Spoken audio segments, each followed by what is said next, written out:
es kommt der Tod zu jedem Mensch.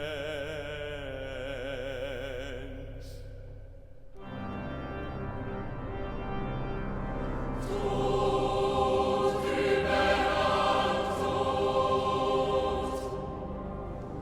Tod überall Tod, so viel Menschen, so viel Elend, so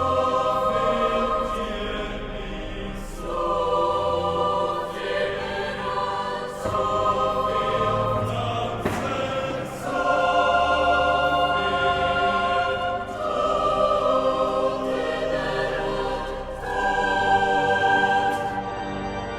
alle Menschen sterben,